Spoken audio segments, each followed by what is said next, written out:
বলি সুবহানাল্লাহ। সবাই বলেন আলহামদুলিল্লাহ। নবীজি বললেন দুইটা ঈদুল আযহা ওয়া ইয়াউমুল ফিতর, আরেকটা হচ্ছে ঈদুল ফিতর। প্রিয় ভাইয়েরা আমার, রাসূলুল্লাহ সাল্লাল্লাহু আলাইহি ওয়াসাল্লাম বলেছেন লিস-সাইমি ফারহাতান, রোজাদারের জন্য দুইটা আনন্দ। বলেন কয়টা? ফারহাতুন ইনদা ফিতরিহি ওয়া ফারহাতুন ইনদা লিকাই রাব্বিহি। নবী বলেন এক নম্বর রোজাদারের আনন্দ হচ্ছে যারা সারা দিন রোজা রাখলো, ইফতার করেছে প্রতিদিন একবার, ঠিক কিনা বলেন? আর চূড়ান্ত ইফতার হচ্ছে আজকে। এক মাস রোজা রাখার পরে আজকে সকালে যখন আমরা খাই, দেখবেন পানিটা মুখে নিলে মনে হয় হায় হায় রোজা ভেঙে গেল কিনা, ঠিক কিনা? এই যে সতর্কতা, এটাই জান্নাতি মানুষের লক্ষণ। করে বলেন সুবহানাল্লাহ।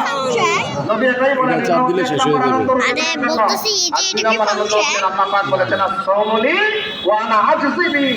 আরেক বর্ণনায় আছে as-সাওমু লি ওয়া আনা উজজা বিহি। রোজা আমার বান্দা আমাকে খুশি করার জন্য রাখে, আর এই রোজাদারের প্রতিদান আমি আল্লাহ স্বয়ং নিজ কুদরতি হাতে দান করবো। জোরে বলেন সুবহানাল্লাহ। তো ভাইয়েরা আমার, একটা কথা বললে বুঝতে পারবেন পুরস্কারটা কত বেশি। যদি এক ওয়াক্ত নামাজ পড়ে কেউ, কত সওয়াব হাদিসে নবীজি বলেছেন। 1 টাকা দান করলে কত সওয়াব নবীজি হাদিসে বলেছেন। প্রতিবেশীর সাথে ভালো ব্যবহার করলে কি সওয়াব নবীজি হাদিসে বলে দিয়েছেন। কিন্তু রোজা রাখলে কত সওয়াব এটা নবীজি বলেন নাই। কারণ রোজা না রাখে বান্দা কাকে খুশি করার জন্য? জোরে বলেন, কাকে খুশি করার জন্য? সেই আল্লাহকে খুশি করার জন্য বান্দা সারাদিন না খেয়ে থাকে। আল্লাহ পাকের একটা বৈশিষ্ট্য হচ্ছে আল্লাহ পাক